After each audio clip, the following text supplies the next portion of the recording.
The scorching sun beat down on the dusty streets of Terlingua, Texas, in the summer of 1875 as Scarlett Hayes dismounted her exhausted mare in front of the only saloon in the small mining town.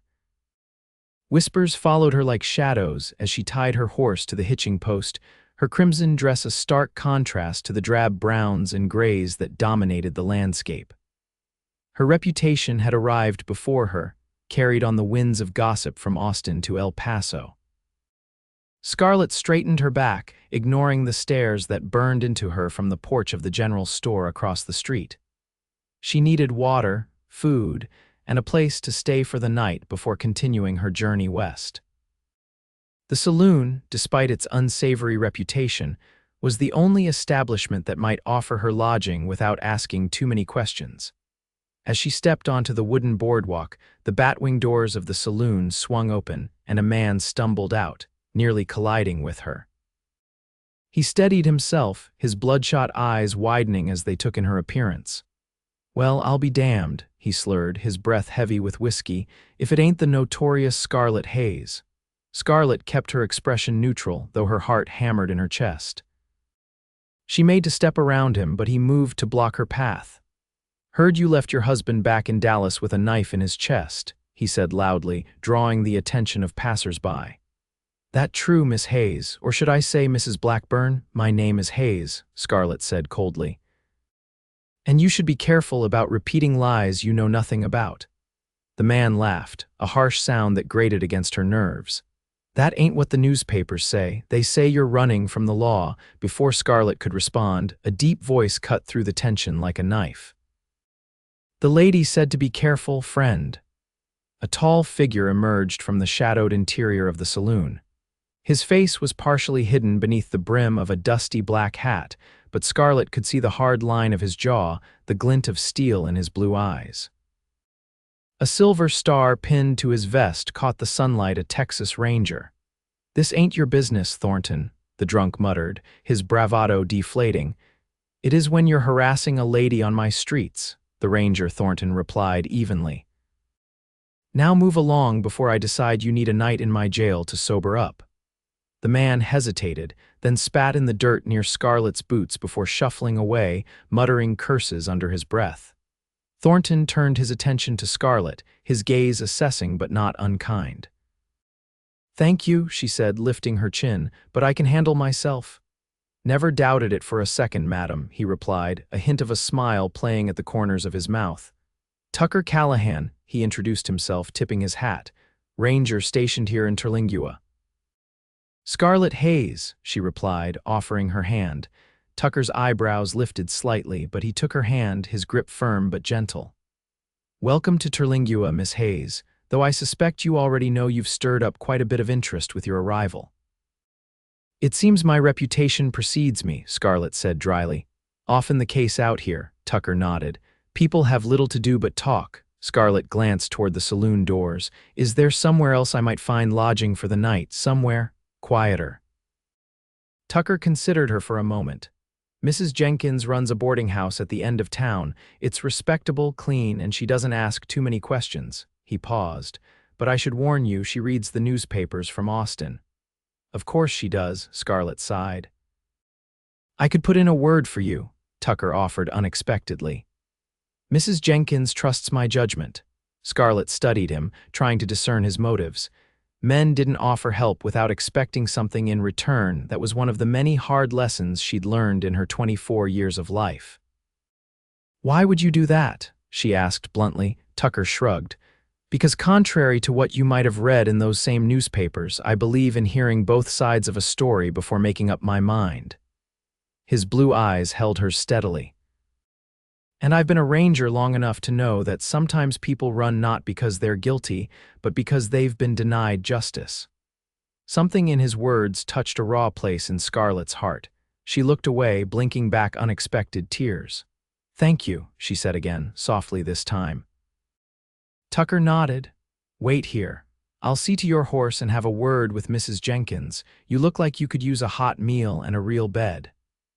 As Tucker led her mare toward the livery stable, Scarlett couldn't help but wonder if she'd just made a terrible mistake by accepting his help.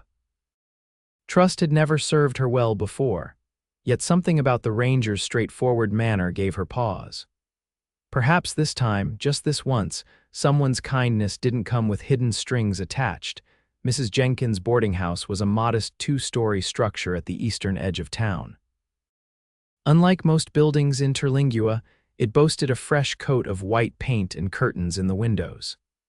A small vegetable garden thrived in the side yard, protected from the harsh Texas sun by a canvas awning. The proprietress herself answered the door after Tucker's knock, a plump woman in her 50s with steel-gray hair pulled back in a severe bun and sharp eyes that missed nothing. She looked Scarlett up and down, her expression inscrutable. "Mrs. Jenkins," Tucker said, removing his hat. "This is Miss Hayes. She's looking for lodging for a few nights." "Is she now?" Mrs. Jenkins replied, her gaze never leaving Scarlett's face. "And you're vouching for her, Ranger Callahan?" "I am," Tucker said firmly. Mrs. Jenkins pursed her lips. "Well, I suppose any friend of the Ranger is welcome here. I've got one room available at the top of the stairs. $3 a night, includes breakfast and supper." It was steep, but Scarlett had expected as much. She reached into her reticule for the money.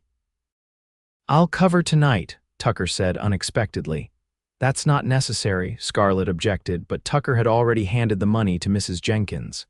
"Consider it a welcome to Terlingua," he said quietly. "You can settle accounts with Mrs. Jenkins tomorrow." Mrs. Jenkins pocketed the money and stepped aside to allow Scarlett entry. "Supper's at 6 sharp. Don't be late, I don't hold meals for tardy boarders." "Yes, madam," Scarlett replied, stepping into the cool interior of the house. The entryway smelled of beeswax polish and fresh bread, homey scents that made her throat tighten with unexpected longing. "I'll bring your saddlebags around shortly," Tucker said, settling his hat back on his head. "Mrs. Jenkins, always a pleasure." The older woman softened slightly. "Will you be joining us for supper, Ranger? I've made venison stew." "Wouldn't miss it for the world," Tucker replied with a genuine smile that transformed his serious face. He nodded to Scarlett. "Until then, Miss Hayes." As he turned to leave, Scarlett found herself watching him go, curiosity and wariness warring within her. Tucker Callahan was unlike any lawman she'd encountered before, but she reminded herself that appearances could be deceiving. She had learned that lesson the hard way with Matthew Blackburn, whose charming exterior had hidden a monster. Mrs. Jenkins showed Scarlett to a small but immaculate room on the second floor. It contained a narrow bed with a patchwork quilt, a washstand with a porcelain basin, a small dresser, and a rocking chair near the window that overlooked the town. "Bathrooms at the end of the hall," Mrs. Jenkins said. "You'll find clean towels in the dresser, and I've left a pitcher of water for washing up." She hesitated at the door. "Ranger Callahan is a good man. If he says you're to be trusted, that's good enough for me." Her expression softened slightly. "But I'll warn you now, girl, this town feeds on gossip like most folks feed on bread. Whatever you're running from, it won't stay hidden long in Terlingua." Before Scarlett could respond, the woman had closed the door, leaving her alone with her thoughts. She sank onto the bed, exhaustion washing over her like a wave. She'd been traveling for 2 weeks, sleeping rough most nights, always looking over her shoulder for signs of pursuit. She hadn't killed Matthew, though God knows he had deserved it after what he'd done to her. But when he was found dead in their Dallas home, the bloody knife beside her bed, all evidence had pointed to her. No one had believed that she'd been defending herself against his drunken rage. No one had cared about the bruises that marked her body, the broken ribs that still ached when she breathed too deeply. She had fled before they could hang her, taking only what she could carry, and the money she'd managed to hide from Matthew over the years. She'd hoped to make it to California, to lose herself in the gold rush towns where no one asked questions about a woman's past. Instead, she found herself in Terlingua, a mining town clinging to the edge of civilization, with a Texas Ranger who seemed determined to help her. The thought should have terrified her, but instead she felt the first stirrings of hope in months. Perhaps here in this dusty corner of Texas, she might find a moment's peace before continuing her journey. Supper at Mrs. Jenkins' boarding house was a quiet affair. Besides Scarlett and Tucker, there were only two other boarders, a traveling salesman named Mr. Perkins and a widow, Mrs. Holloway, who taught at the town's small school. Mrs. Jenkins served venison stew, cornbread, and apple cobbler for dessert. The food was simple but delicious, and Scarlett realized how long it had been since she'd eaten a proper meal. Throughout the meal, she felt Tucker watching her, his gaze thoughtful but not intrusive.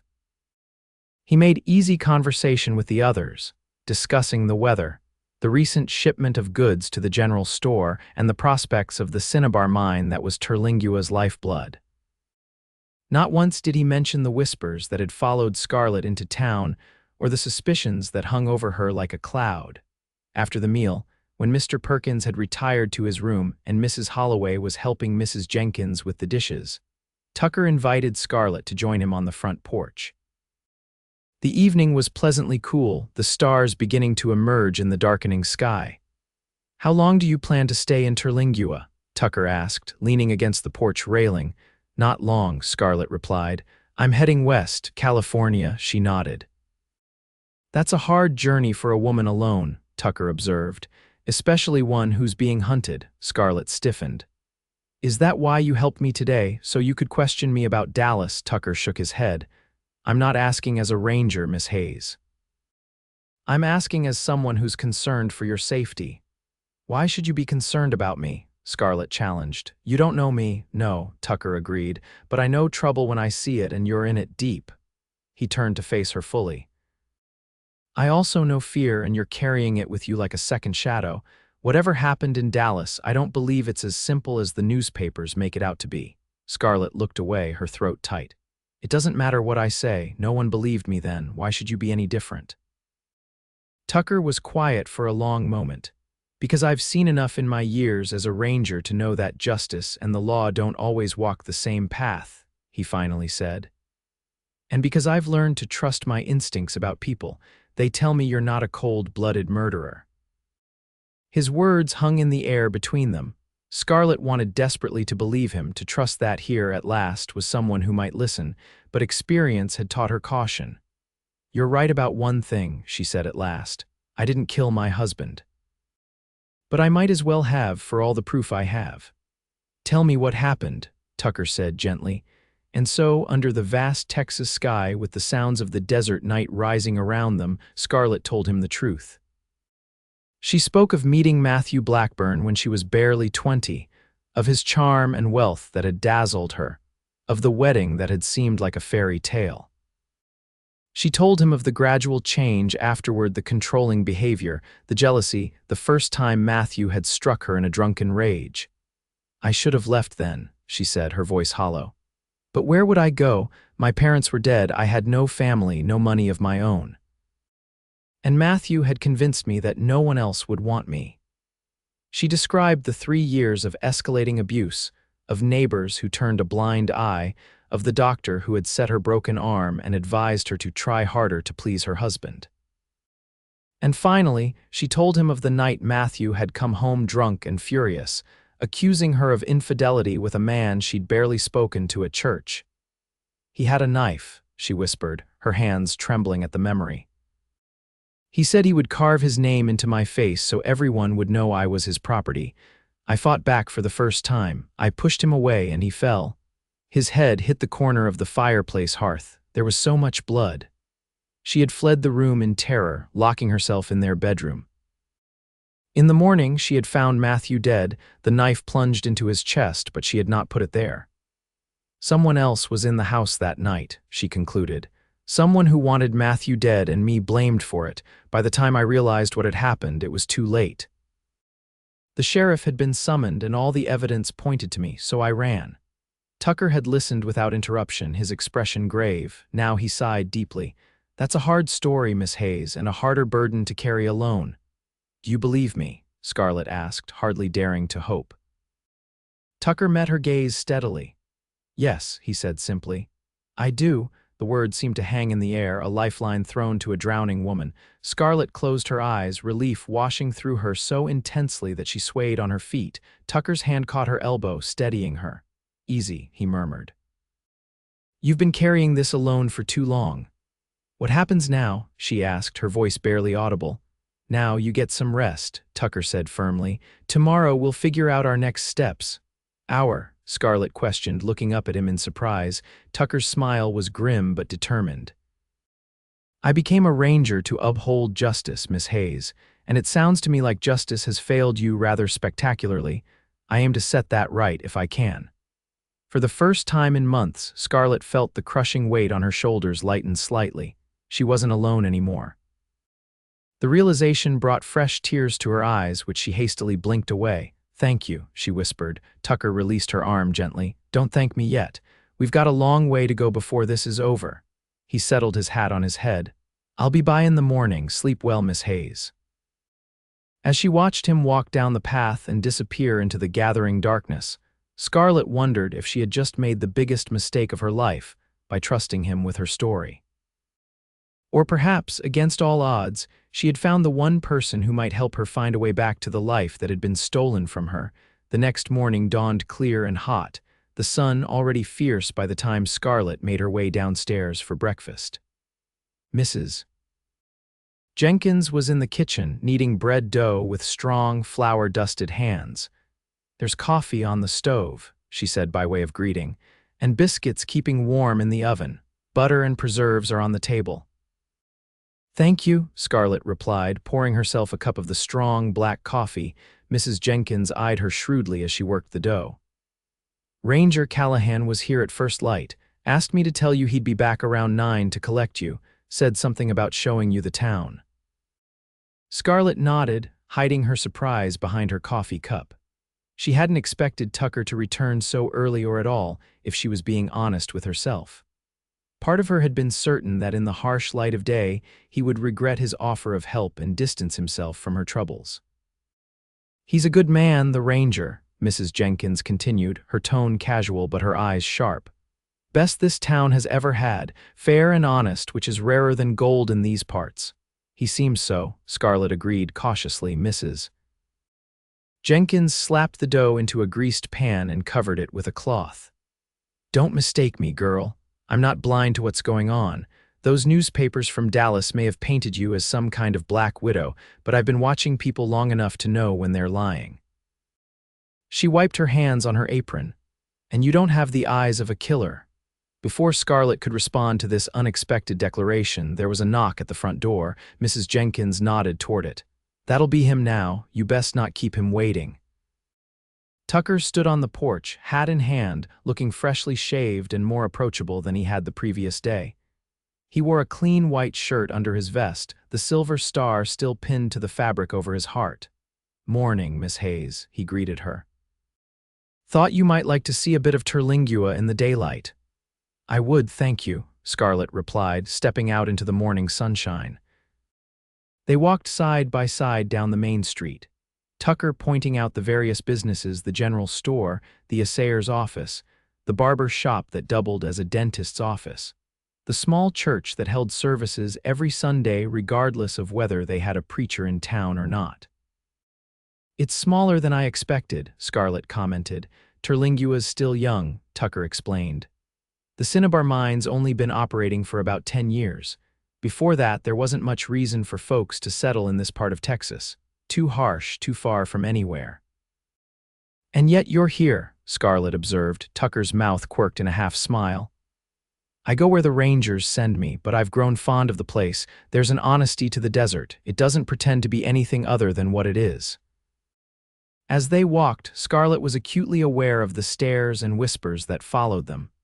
Tucker seemed untroubled by the attention, but she couldn't help the tension that crept into her shoulders. "They're curious about you," Tucker said quietly, noticing her discomfort. "Most excitement this town's seen in months was when old Pete's mule got loose and trampled Mrs. Wilson's vegetable garden." "I'm not here to provide entertainment," Scarlett replied tersely. "No, you're not," Tucker agreed. "But as long as they're focusing on the novelty of you being here with me, they're not dwelling on those newspaper stories." He led her to a small building at the end of the street that served as both the jail and his office.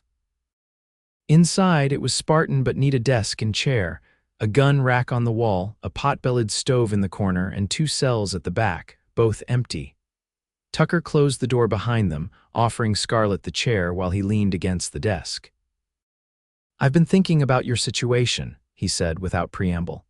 "The way I see it, we have two options. You can continue on to California and try to build a new life there, always looking over your shoulder, or we can try to clear your name." Scarlett stared at him. "Clear my name, how?"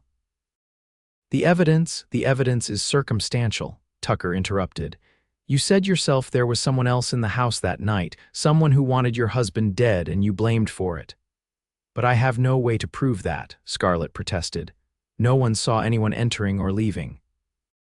"There were no witnesses." "Not that you know of," Tucker pointed out. "But that doesn't mean they don't exist, and finding them starts with figuring out who would want Matthew Blackburn dead." Scarlett shook her head, overwhelmed by the idea. Matthew had business rivals, certainly. He was not a well-liked man, even among his peers. But to commit murder, men have killed for less than business competition, Tucker said grimly. What about enemies, anyone who might have held a grudge? Scarlett thought back to the months before Matthew's death, trying to remember any incidents or names that had stood out. There was a man, Henry Wilson. Matthew had him arrested for theft, claimed Wilson had stolen money from his company. Wilson lost everything: his job, his home, his reputation. His wife left him, took their children back east. I heard he had been drinking heavily, making threats. That's a start, Tucker said, straightening. What about your own situation? Did anyone know about the abuse? Scarlett's cheeks burned with shame. I hid it as best I could. But my maid, Eliza, she knew. She helped me cover the bruises, brought me ice for the swelling. She paused. And there was Dr. Miller, who treated me several times. He knew the truth, even if he chose to ignore it. Tucker nodded thoughtfully. Eliza might be willing to testify about what she witnessed, and doctors keep records. Dr. Miller's notes on your injuries could corroborate your account of abuse. Hope, small and fragile, began to bloom in Scarlett's chest. Do you really think it's possible that we could find the truth? Tucker's expression was serious but determined. I won't lie to you, Miss Hayes. It won't be easy and there's no guarantee of success, but I believe in justice, and what happened to you wasn't just. Why are you doing this? Scarlett asked suddenly. Why risk your reputation, your career, for a stranger? Tucker was silent for a long moment, his blue eyes fixed on some point beyond her shoulder. When he finally spoke, his voice was low and rough with emotion. My sister, Emma, was married to a man like your Matthew. Charming in public, a monster behind closed doors. I was away, serving with the Rangers on the frontier. By the time I got her letter asking for help, it was too late. His jaw tightened. They said she fell down the stairs, but I knew what he'd done to her. I'm so sorry, Scarlett whispered. Tucker met her gaze, his eyes burning with quiet intensity. I couldn't help Emma, but maybe I can help you. In that moment, something shifted between them, a connection forged in shared pain and understanding. Scarlett saw in Tucker not just a ranger determined to uphold the law, but a man haunted by his own failure to protect someone he loved. All right, she said softly. Where do we start? We start by sending telegrams, Tucker replied, his voice steadier now. I have contacts in Dallas, other rangers who might be willing to ask questions discreetly, and I need to wire my captain, let him know I'm investigating a case that might take me away from Terlingua for a time. You would go to Dallas? Scarlett asked, alarmed. That's too dangerous. If anyone recognizes you as helping me, I'm a Texas Ranger, Miss Hayes, Tucker reminded her, a hint of steel in his voice. My badge gives me the right to ask questions without raising too many eyebrows, and I'm not exactly known in Dallas society circles. Scarlett wasn't convinced, but she recognized the determination in his expression. And what am I supposed to do while you're risking your life in Dallas? Sit here and wait. Tucker's mouth curved in a slight smile.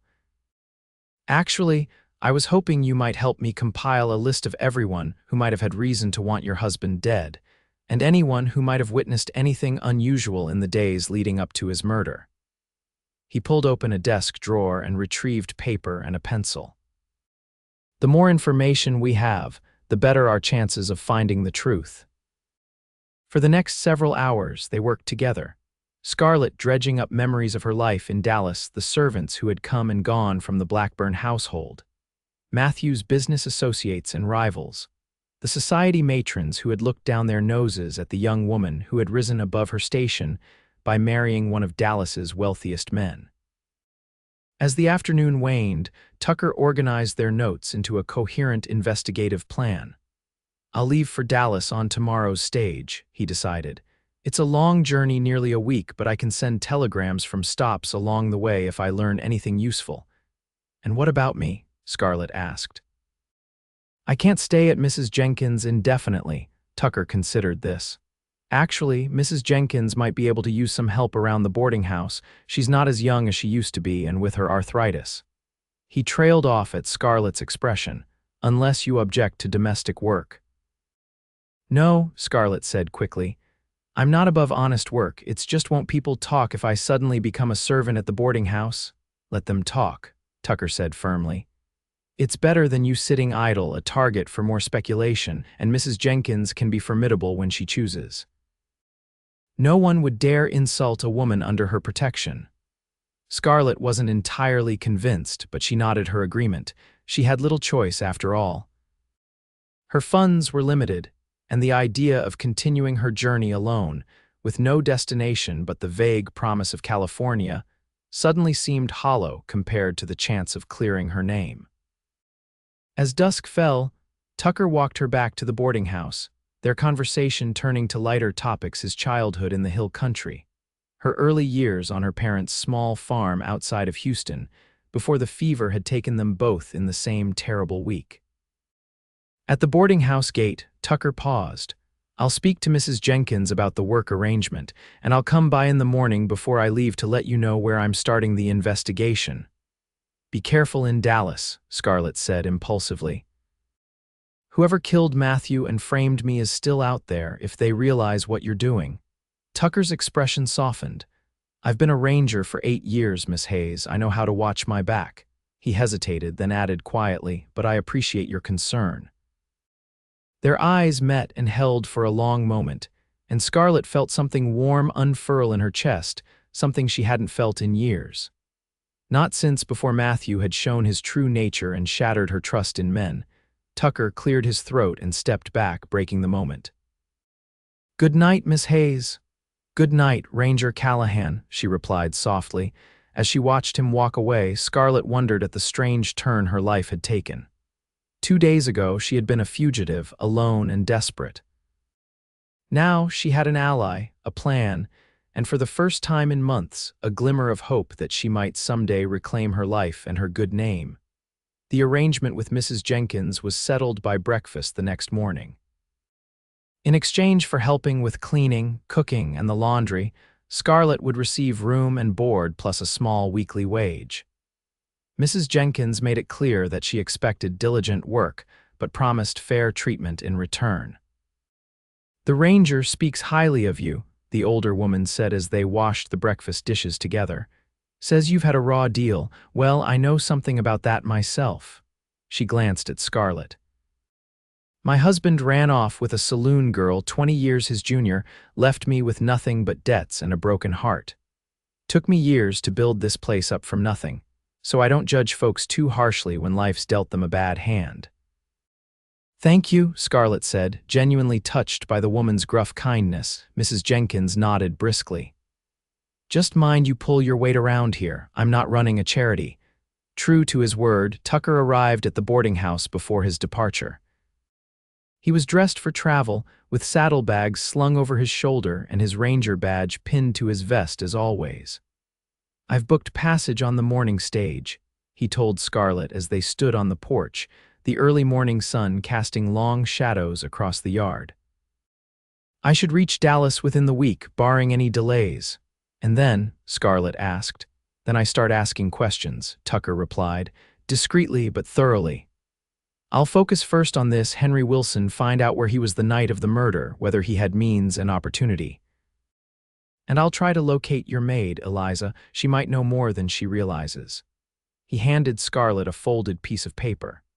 "This is the address of a friend in Austin, another ranger. If you need help while I'm gone, or if you feel unsafe for any reason, send a telegram to this address. Sam will come. Scarlett tucked the paper into her pocket, touched by his forethought. How long will you be gone? Hard to say. A few weeks at least, maybe longer depending on what I find. Tucker's expression grew serious.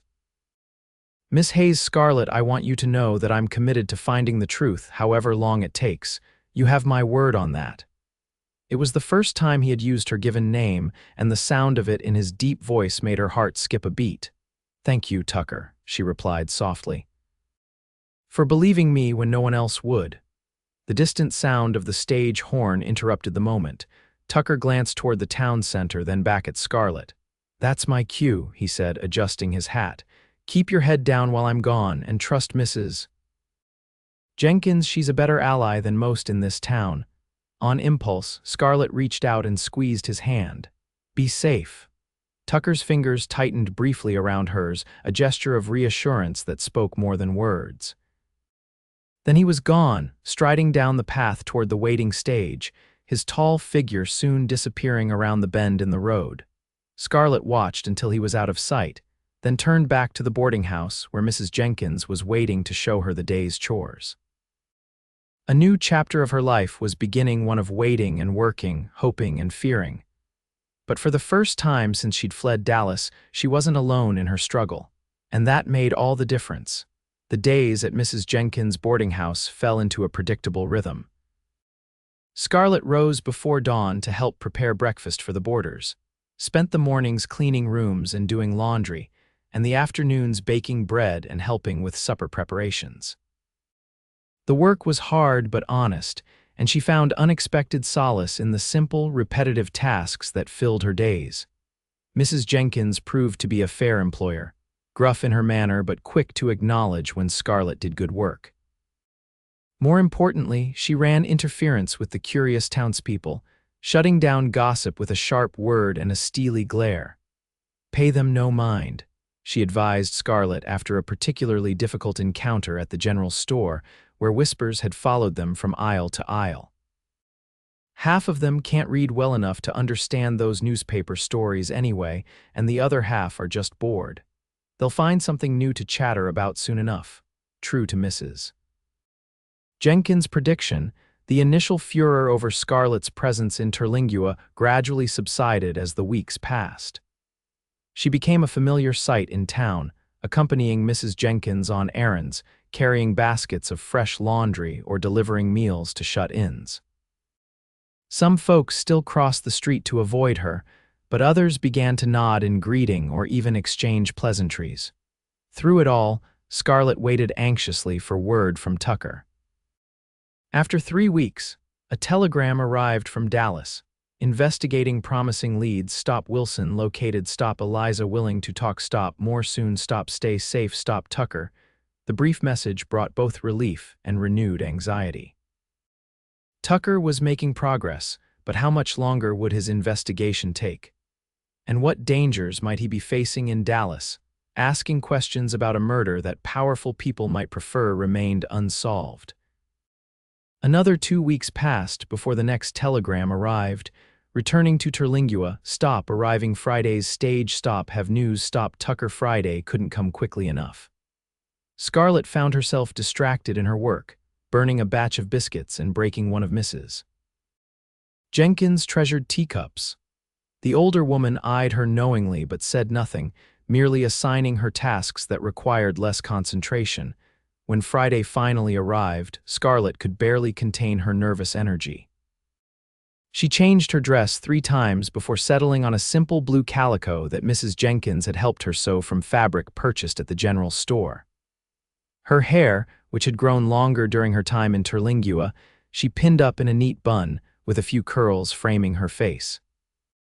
You look fine, Mrs. Jenkins said dryly, observing these preparations from the kitchen doorway. Though I don't recall the Ranger being the type to notice such things. Scarlett felt her cheeks warm. I just want to look presentable. Mrs. Jenkins replied, unconvinced. The stage is due at noon. You might as well go meet it. You'll be useless around here until you've heard what he has to say. Grateful for the older woman's understanding, Scarlett made her way to the stagecoach stop at the center of town. A small crowd had already gathered. The arrival of the weekly stage was always an event in Terlingua, bringing mail, supplies, and occasionally new faces to the isolated community. The familiar rumble of wheels and the crack of a whip announced the stage's approach.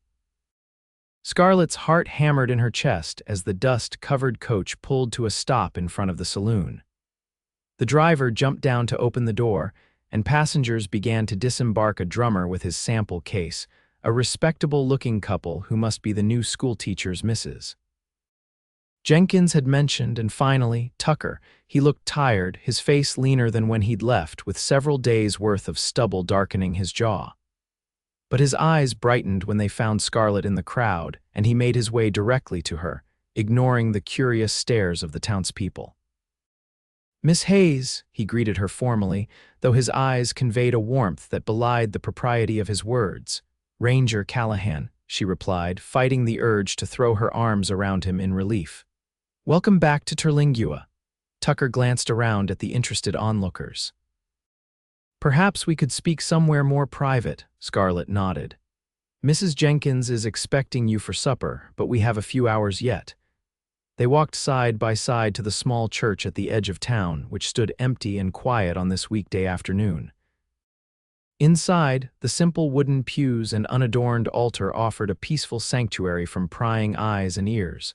Once they were seated in the last pew, Tucker removed his hat and ran a hand through his hair, a gesture that spoke of exhaustion and strain. "It's been a long 5 weeks," he said quietly. "Did you find what you were looking for?" Scarlett asked, unable to wait any longer. Tucker's mouth curved in a tired smile. "I found enough to know you were telling the truth, Scarlett, and enough to start building a case against the real killer." Hope and disbelief warred within her. "You know who killed Matthew?" "I believe so, yes." Tucker reached into his vest pocket and withdrew a folded paper, which he handed to her. "This is a sworn affidavit from your maid, Eliza. She testifies to the abuse you suffered at Matthew's hands and confirms that you were locked in your bedroom all night after the quarrel.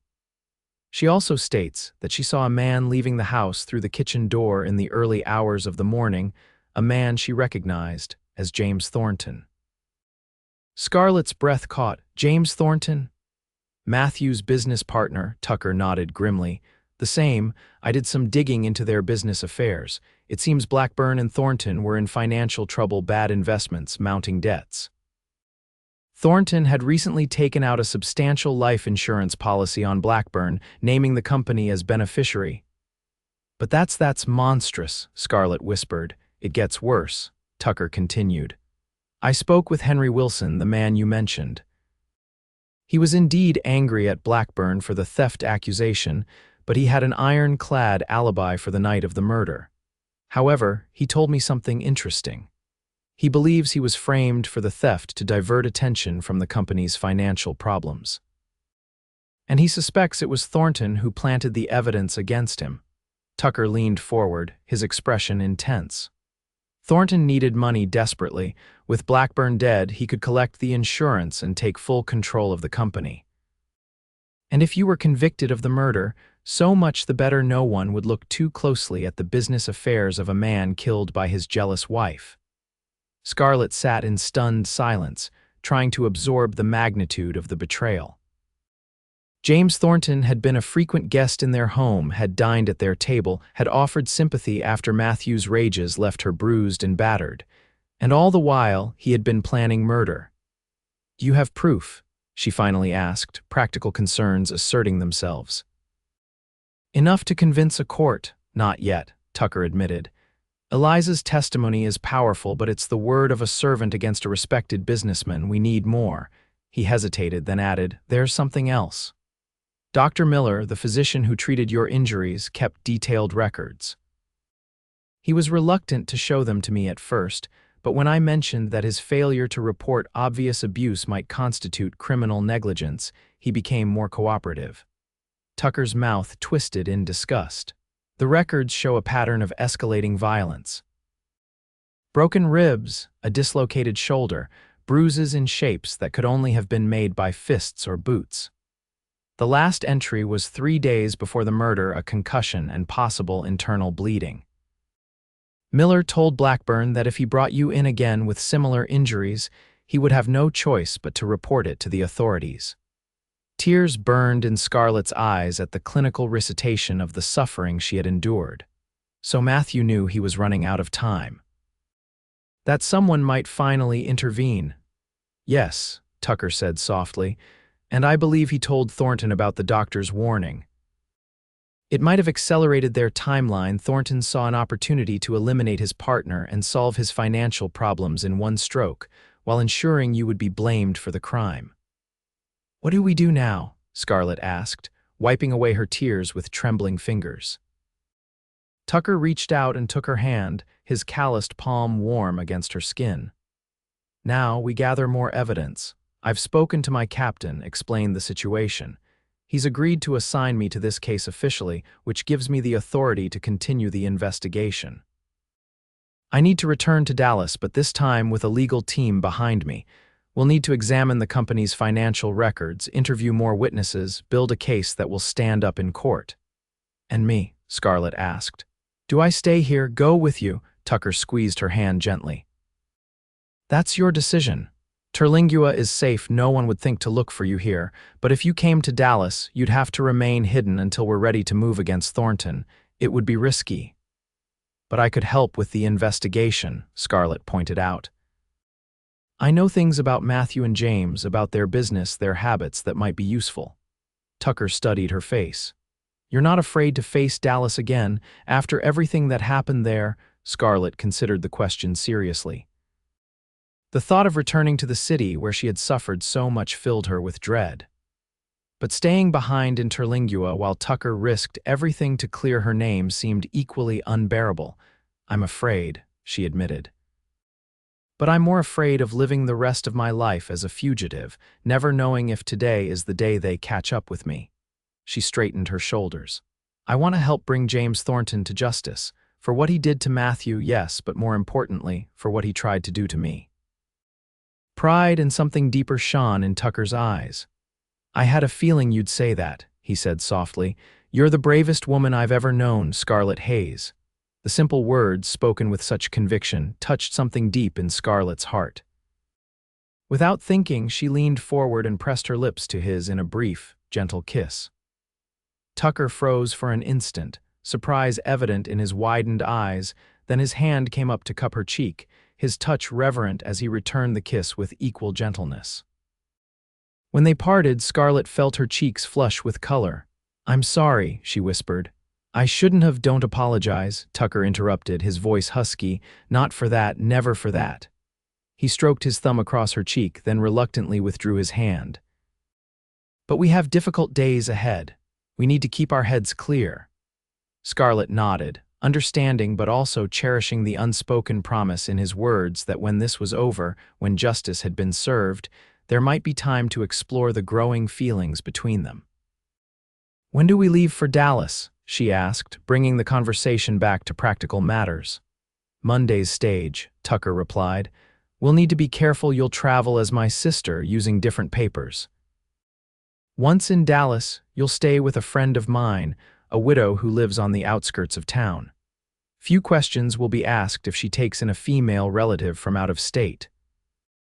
The plan was sensible, but Scarlett couldn't help feeling a flutter of anxiety at the thought of returning to the city where she had been branded a murderer. Tucker seemed to sense her apprehension. I won't let anything happen to you, he promised, his blue eyes steady on hers. We're in this together now, all the way to the end. Together, Scarlett repeated, drawing strength from the word and from the man who had offered it to her, this ranger who had believed in her innocence when all evidence pointed to her guilt, who had risked his career to uncover the truth, who looked at her now with an expression that made her feel, for the first time in years, that she was worth fighting for. Mrs. Jenkins took the news of Scarlett's imminent departure with surprising equanimity. Always knew you weren't meant to stay in Terlingua forever, she said as they prepared supper together. Too much fire in you for a place like this. But mind you come back and visit when all this business is settled. I've grown used to having you underfoot." The gruff words were the closest the older woman would come to admitting she would miss Scarlett, who had to blink back unexpected tears at the realization that she had found not just refuge in this dusty mining town, but something close to a home. The weekend passed in a flurry of preparations. Tucker remained at Mrs. Jenkins' boarding house, taking his meals with the other boarders and spending long hours with Scarlett, refining their plan for Dallas. They would travel separately on the stage, Tucker as himself, Scarlett as Sarah Callahan, his widowed sister from San Antonio. Once in Dallas, they would rendezvous at the home of Mrs. Eleanor Wright, the widow who had agreed to shelter Scarlett. "Eleanor was a friend of my sister's," Tucker explained. "She knows the story, both yours and Emma's. She's trustworthy and discreet." On Sunday evening, Mrs. Jenkins insisted on preparing a special supper: roast chicken, fresh biscuits, and apple pie for dessert.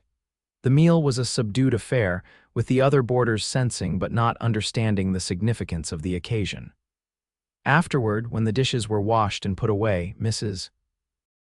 Jenkins presented Scarlett with a small cloth bundle.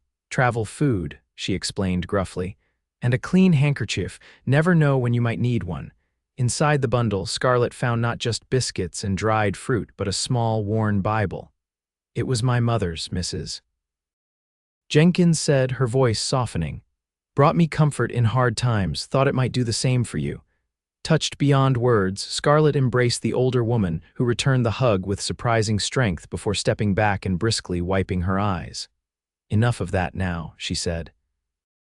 "You need your rest. Long journey ahead tomorrow." Later, as Scarlett prepared for bed in her small room, a soft knock at her door announced Tucker's presence. He stood in the hallway, hat in hand, his expression serious. "I wanted to make sure you're still certain about this," he said quietly. "It's not too late to change your mind. You could stay here safe while I handle Dallas." Scarlett shook her head firmly. "My mind is made up. I'm coming with you." Tucker nodded, relief evident in his eyes despite his offer.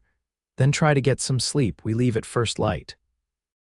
As he turned to go, Scarlett caught his hand. "Tucker," she said softly, "thank you for everything." He smiled, the expression transforming his serious face. "I'm not done yet, Miss Hayes. Thank me when Thornton is behind bars and your name is cleared." With that promise hanging in the air between them, he squeezed her hand once and departed, leaving Scarlett to face her last night in Terlingua with a strange mixture of apprehension and hope for the future. The journey to Dallas was long and grueling. 5 days of dusty roads, uncomfortable stage seats, and nights spent in roadside inns of varying quality. Tucker and Scarlett maintained their pretense of being unacquainted travelers, exchanging only the most casual of greetings at stops along the way. It was a necessary precaution. Tucker was known as a ranger, and they couldn't risk anyone connecting him to the fugitive Scarlett Hayes. Dallas, when they finally arrived, was both familiar and alien to Scarlett. The city had grown in the months since her flight, new buildings rising along the main streets, the sounds and smells of commerce and industry assaulting her senses after the quiet of Terlingua. She kept her head down as she disembarked from the stage, her heart racing with the fear of recognition. Mrs. Eleanor Wright was waiting as arranged, a tall, dignified woman in her 40s with silver-streaked dark hair and kind eyes. She greeted Scarlett with a warm embrace, playing the part of a welcoming relative for any watching eyes. "Sarah, my dear, how wonderful to see you," she said loudly, before lowering her voice to add, "Tucker will join us this evening. Come, my carriage is waiting."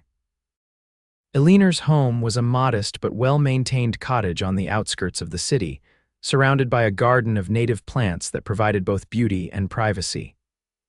Inside, it was cozy and comfortable, with polished wood floors, simple furnishings, and walls lined with bookshelves. "You'll stay in the guest room," Eleanor explained, showing Scarlett to a small but pleasant chamber with a window overlooking the garden. "It's not grand, but it's secure. Few visitors come this way, and those who do are people I trust implicitly." "It's perfect," Scarlett assured her, setting down her small valise.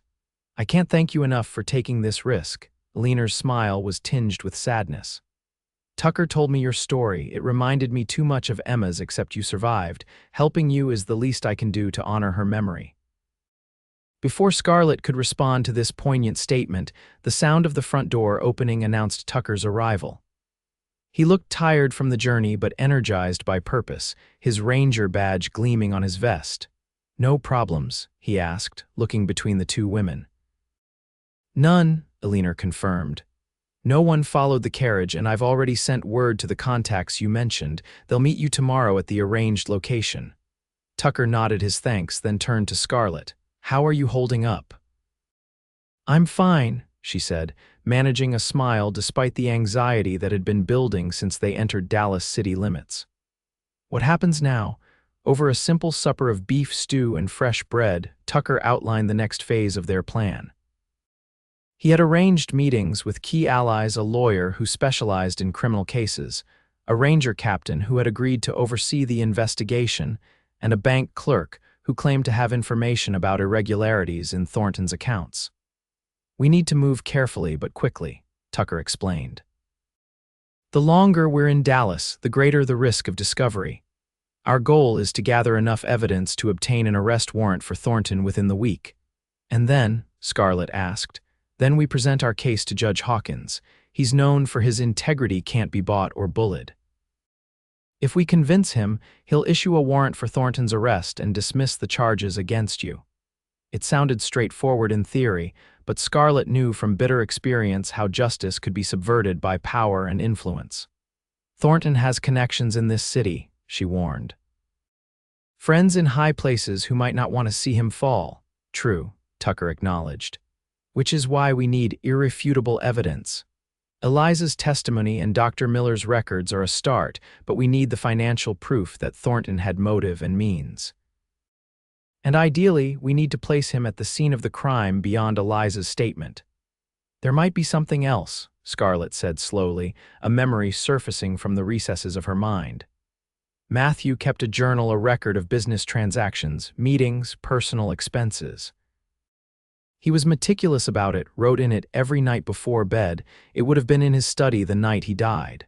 Tucker's expression sharpened with interest. "Was it found afterward, mentioned in the investigation?" Scarlett shook her head. "Not that I know of. I was arrested so quickly, there wasn't much of an investigation. If the journal contained evidence of the company's financial troubles or meetings with Thornton discussing the insurance policy, it could be the smoking gun we need," Tucker finished. "But where would it be now? The house?" "Possibly," Scarlett said, "or Thornton might have taken it if he realized its importance. It had a distinctive binding red leather with gold embossing. Matthew's initials were on the cover." "I'll add it to our list of priorities," Tucker promised. "First thing tomorrow, I'll start following up on these leads. You should stay here with Alina, out of sight." Scarlett wanted to object to insist on accompanying him, on taking an active role in clearing her name, but she recognized the wisdom of his caution.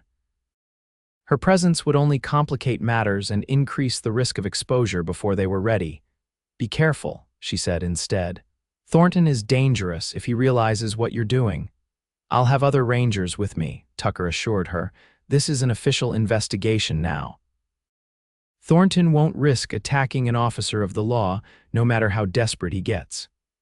Despite his confidence, Scarlett couldn't shake the sense of foreboding that settled over her as night fell on Dallas.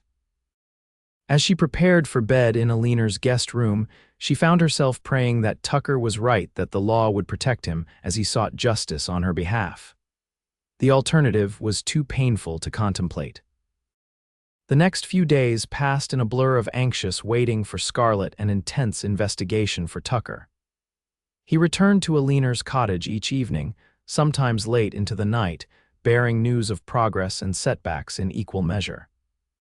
The lawyer, a sharp-minded man named Jonathan Ross, had agreed to represent Scarlett and was building a legal strategy based on the evidence they were gathering. The ranger captain, William Sutton, had assigned 2 additional rangers to assist with the investigation, providing both manpower and official sanction for their activities.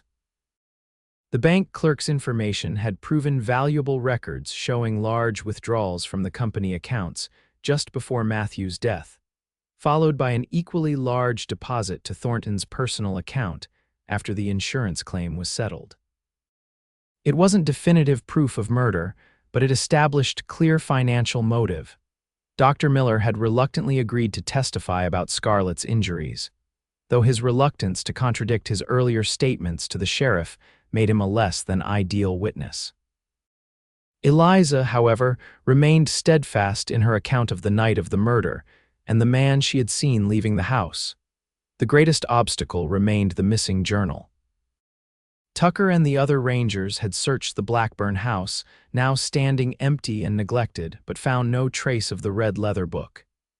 If Thornton took it, he either destroyed it or has it well hidden, Tucker reported grimly on the fifth night. And without it, our case is circumstantial at best. We can prove he had motive and opportunity, but not that he actually committed the murder. What about the knife? Scarlett asked. The one found beside my bed. Could there be evidence on it linking Thornton to the crime? Tucker shook his head. It's been in police custody for months. Even if there were fingerprints or other evidence originally, it's been handled by too many people since then to be useful now. The conversation was interrupted by a knock at the front door, an unexpected sound that caused all three occupants of the cottage to freeze in alarm. Elena recovered first, moving to the window to peer cautiously through the curtains. It's a boy, she reported, her tension easing slightly. A messenger, it looks like. Tucker gestured for Scarlett to remain out of sight as Elena opened the door. A street urchin of about 12 stood on the porch, cap in hand. Got a message for Ranger Callahan, the boy announced. Man said he'd be here. Tucker stepped forward, placing himself between the door and Scarlett's position in the hallway. I'm Callahan, he confirmed, offering the boy a coin. Who sent you? Man named Wilson, the boy replied, pocketing the coin and handing over a folded piece of paper. Said it's urgent. Tucker thanked the boy and closed the door, unfolding the note with a frown. As he read, his expression changed from concern to excitement. Henry Wilson says he has information about the journal, he announced. He wants to meet tonight at a tavern near the stockyards. Says he knows where Thornton keeps it. It could be a trap, Elena warned. Tucker nodded, his expression grave. Could be, but it's also the first solid lead we've had on the journal. I can't ignore it. He tucked the note into his vest pocket. I'll take Ranger Davis with me as backup. If we're not back by midnight, contact Captain Sutton. Be careful, Scarlett urged, her heart constricting with fear at the thought of Tucker walking into potential danger for her sake. Tucker's eyes met hers, conveying reassurance and something deeper that neither of them had yet put into words. Always am, he promised. After he left, Scarlett found herself unable to sit still, pacing Elena's small parlor as the older woman attempted to distract her with conversation, and when that failed, with simple tasks around the house. But nothing could ease the knot of anxiety in Scarlett's stomach as the hours ticked by. At 11:30, just as Scarlett was debating whether to ask Elena to contact Captain Sutton despite Tucker's instructions to wait until midnight, hoofbeats on the garden path announced a rider's approach. Elena peered through the curtains, then exhaled in relief. It's Tucker, she confirmed, moving to unlock the door. He entered quickly, his expression a mixture of triumph and urgency. We need to move, he announced without preamble. Wilson came through. The journal is in a lockbox in Thornton's office at the company building. But Thornton is planning to leave Dallas tomorrow morning on the early train to New Orleans. If he takes the journal with him, we may never get another chance. Did you get a warrant? Elena asked. Tucker shook his head grimly. Judge Hawkins is out of town until tomorrow afternoon. By then, Thornton will be gone. So what do we do? Scarlett asked, already suspecting the answer. Tucker's jaw tightened. We get that journal tonight. Without it, the case against Thornton falls apart and you remain a fugitive for a murder you didn't commit. I can't let that happen. You're talking about breaking into his office, Elena said, her voice low with concern.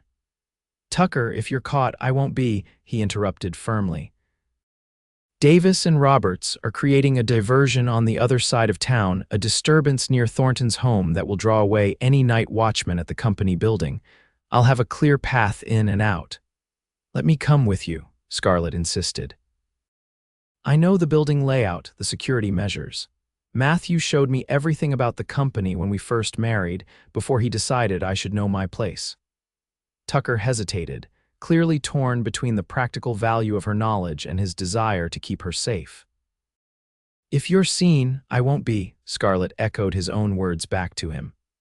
And if something goes wrong, I'm already wanted for murder. What's a little breaking and entering added to that?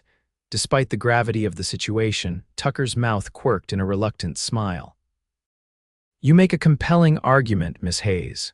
He glanced at the clock on Aliner's mantel. We need to leave now if we're going to catch the diversion. Davis can only keep up the pretense for so long before someone realizes it's a false alarm. Aliner insisted on helping Scarlett change into more practical clothing, a dark skirt and blouse borrowed from her own wardrobe, with a shawl to cover Scarlett's distinctive red-gold hair. As they prepared to leave, the older woman pressed something into Tucker's hand. My late husband's revolver, she explained at his questioning look. Just in case, be safe, both of you. The company building was a 3-story brick structure in the heart of Dallas's business district. At this late hour, the surrounding streets were mostly deserted, with only the occasional lamplighter or night watchman making their rounds.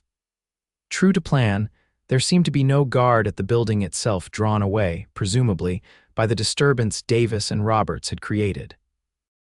Tucker led Scarlett to a side entrance where a narrow alley provided cover from the main street. Usually locked, he asked in a whisper. Scarlett nodded, but the lock is simple. Matthew lost his key once and showed me how to open it with a hairpin.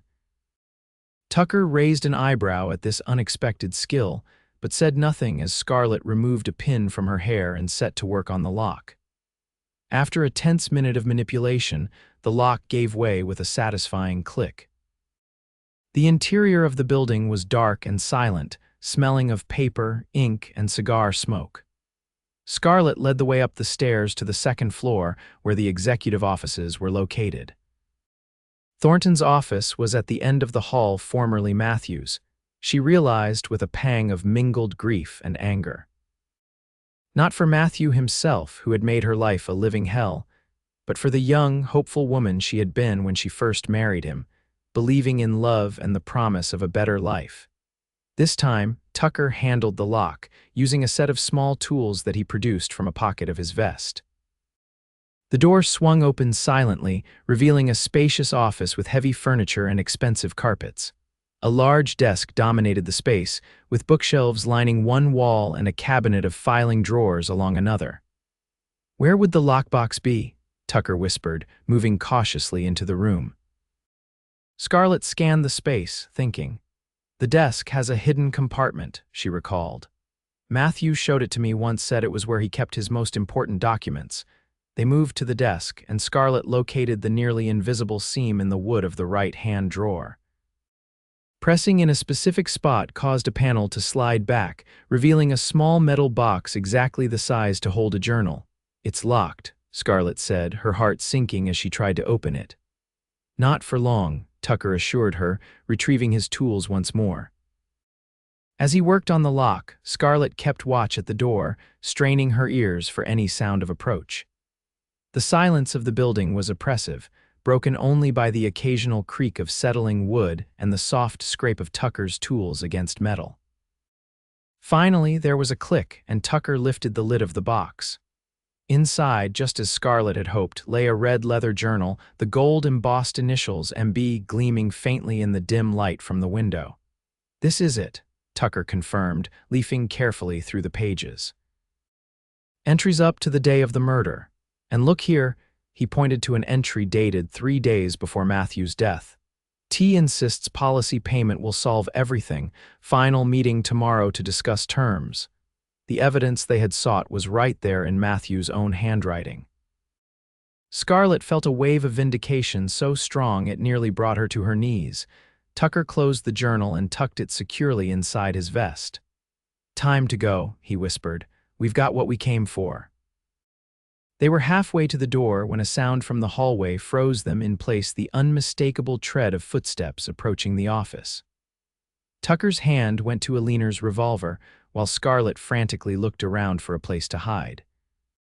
But the footsteps were too close, the room too open to offer concealment. The door swung open, and James Thornton stood framed in the doorway, a lamp in one hand and a pistol in the other. "Well," he said, his cultured voice eerily calm, "Ranger Callahan, what an unexpected surprise." His gaze shifted to Scarlett, and a cruel smile spread across his handsome features. "And Scarlett Hayes, or should I say the murderess of Dallas, how fitting that you've returned to the scene of your crime." "The only crime committed here was yours, Thornton," Tucker replied steadily, his body angled to shield Scarlett as much as possible. "We know what you did, we have proof." Thornton's eyes flicked to Tucker's vest where the outline of the journal was just visible. "Ah, Matthew's little diary.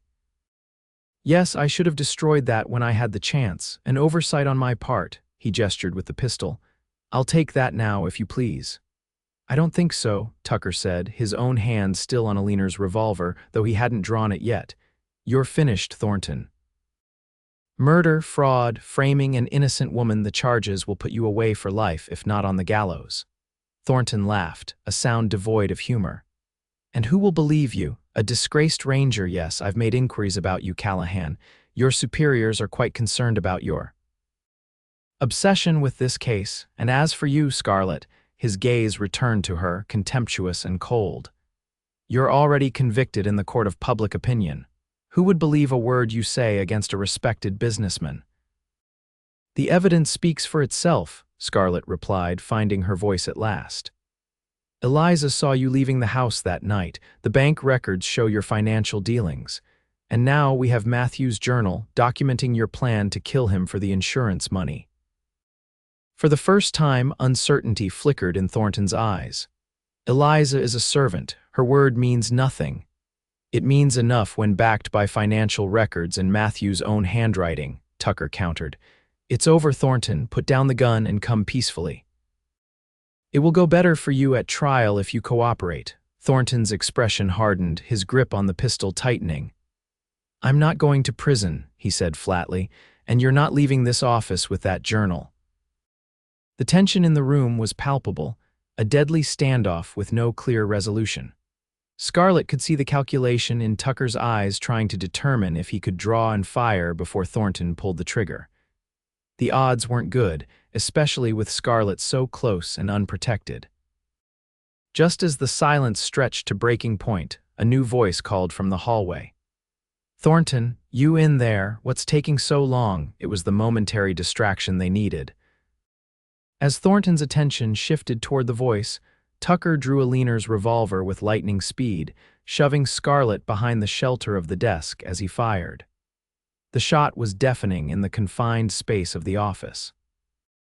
Thornton staggered backward, his own pistol discharging harmlessly into the ceiling as he fell. Blood blossomed on his shoulder, and his face contorted with pain and fury. "Rangers, drop your weapons." Captain Sutton's commanding voice filled the doorway, where he stood with his pistol trained on the fallen Thornton. Behind him, Davis and Roberts appeared, their own weapons drawn. "Perfect timing, Captain," Tucker said, keeping his revolver aimed at Thornton even as relief flooded his voice. "We were just discussing Mr. Thornton's involvement in the murder of Matthew Blackburn." "So I gathered," Sutton replied dryly. "We got word from Mrs. Wright that you might need backup. Good thing she didn't wait until midnight." He nodded to Davis. "Secure the prisoner and see to his wound. We want him alive for trial."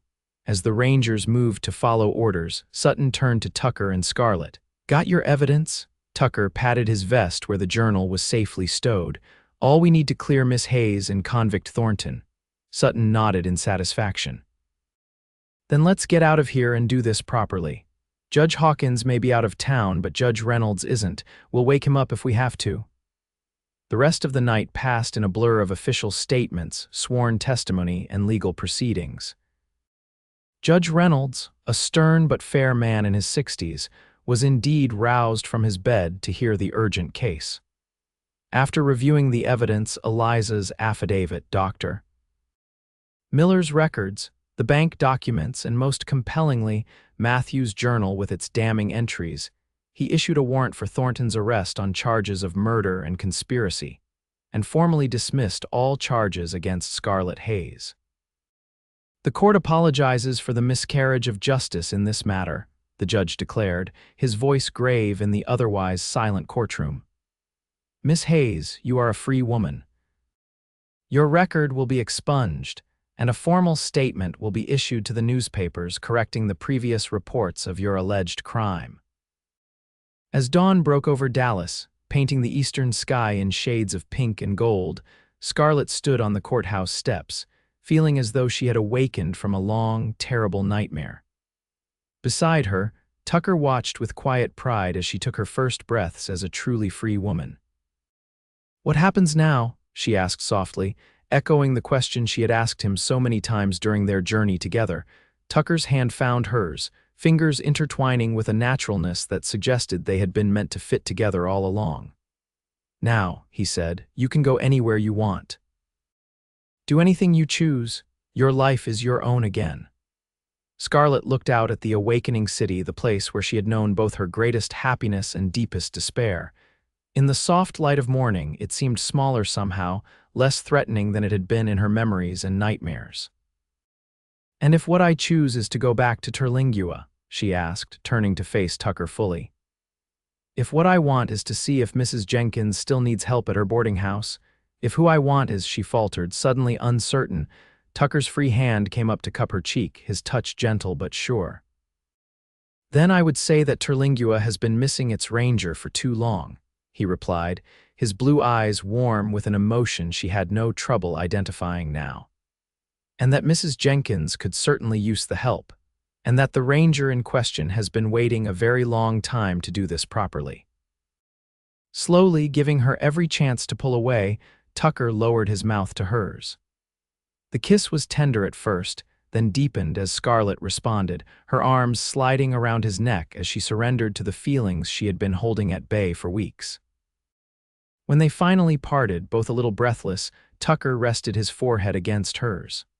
"I love you, Scarlett Hayes," he said simply. "Have since the day you walked into Terlingua with your head held high, refusing to be cowed by the whispers that followed you." Her name was whispered with scorn, Scarlett recalled softly, remembering that first day, the hostile stares, the drunk at the saloon door. "And then you spoke it loud enough to silence them all." Tucker smiled, the expression lighting his entire face. "Best thing I ever did," he murmured before kissing her again, heedless of the early morning passers-by who cast curious glances at the Texas Ranger and the woman he held in his arms on the courthouse steps. 3 months later, Scarlett stood in the small church in Terlingua, wearing a simple white dress that Mrs. Jenkins had helped her sew. Wildflowers from the desert adorned her hair, and her cheeks were flushed with happiness as Tucker slid a gold band onto her finger. "With this ring I thee wed," he promised, his voice steady and sure. The church was full Mrs. Jenkins in the front row, dabbing at her eyes with the handkerchief she had claimed she would never need herself. Alina Wright, who had journeyed from Dallas to stand as Scarlett's matron of honor.